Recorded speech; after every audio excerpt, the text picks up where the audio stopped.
We're now going to work an example problem involving drag on an object. And what we're going to consider is a bus that is moving along a surface at a given velocity. So we have a bus that is moving along at a velocity at time, and the velocity is going to change. And so what we are given, so we're told that we have a bus traveling and, not T naught, at V naught. So it's moving at initial velocity V naught, and then what we're told is that the engine fails and there is zero rolling resistance between the road and the bus. So all of a sudden the engine fails on this bus and it is going to decelerate, and the reason why it's going to decelerate is because there is drag acting on the bus. So the information that we're given about the bus, we're told that the bus has mass m. So we know the mass of the bus is m. And it turns out that it has a drag coefficient CD.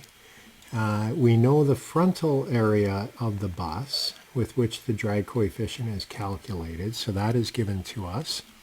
We know the density of air. So it's going through some atmospheric air. I won't put it infinity, I'll just put rho. So we know the density of the air. And I think that is everything that is provided to us in this problem. So what we want to do is we want to be able to find an expression for the velocity. So we're looking for velocity of the bus as a function of time. So the way that we're going to do this is we're going to apply F equals ma to the bus. So let's draw out a free body diagram. Now we can neglect rolling resistance, so the only force acting on the bus is going to be the drag force. And the drag force we know is going to be the drag coefficient times the dynamic pressure times the frontal area.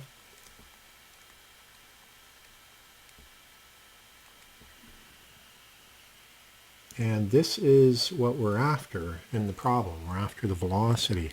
So what I'm going to do, I'm going to write out F equals ma, and given the bus is moving in this direction, we're going to take that as being the positive x direction.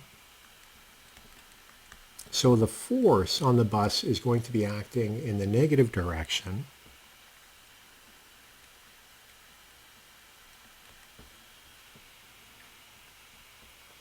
And that would then agree with the bus decelerating because the velocity is going to get lower with time. So what we're going to do, let's plug in our drag force.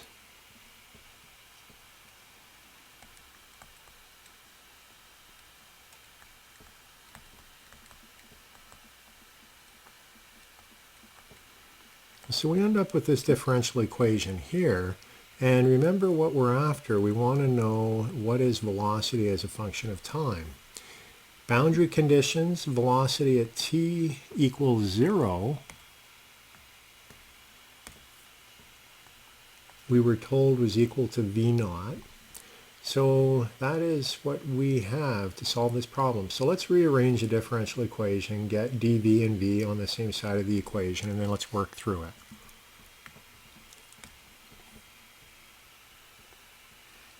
So rearranging first of all, before we put dv and v together,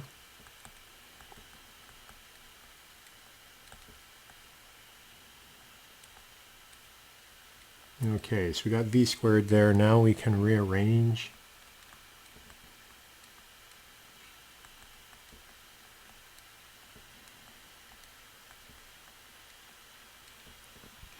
And these are all constants, so I'm going to pull them outside of the integral sign.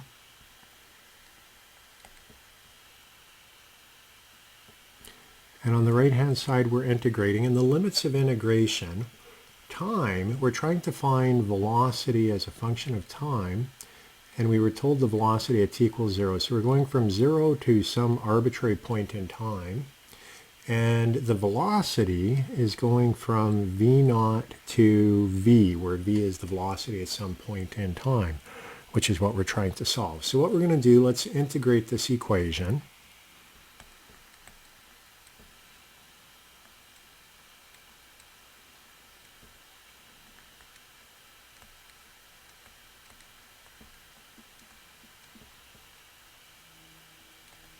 And so we get this equation here. Now what we're going to do is just go and do some algebra, rearrange things. So let's walk through that.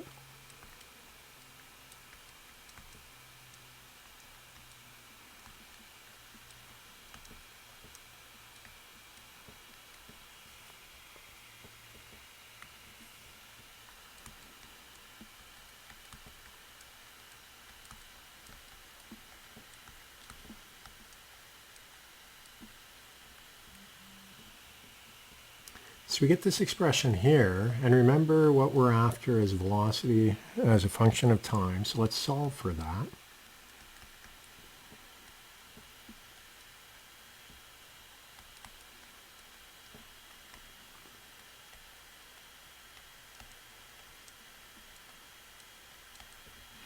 And so we get this relationship here. So this is the velocity as a function of time of the bus after the engine fails.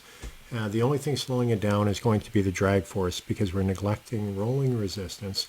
And let's plot this just to get an idea as to what it looks like. So let's look at the extremes that we have for this equation. So if we have t equals 0, we can see that the second term in the denominator goes to 0, and so what we end up with is v of t equals v0, which is the original velocity. That's what we should have. And another limit that we have, let's say time goes to infinity. As time goes to infinity, the second term in the denominator here is going to get very, very large, and consequently velocity time equals infinity will equal 0. Asymptotically, it's going to approach 0. So what we have are those as being two of the limits in our function. So I'm going to plot velocity, and we'll plot time down here.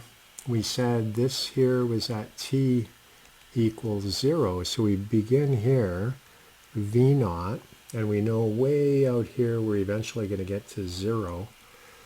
And the other thing that we know, just looking at this function, velocity of time is proportional to 1 over time. So it's an inverse relationship with respect to time. So not knowing exactly what it's going to look like, but I'll just sketch it in. Our velocity with time is going to look something like this.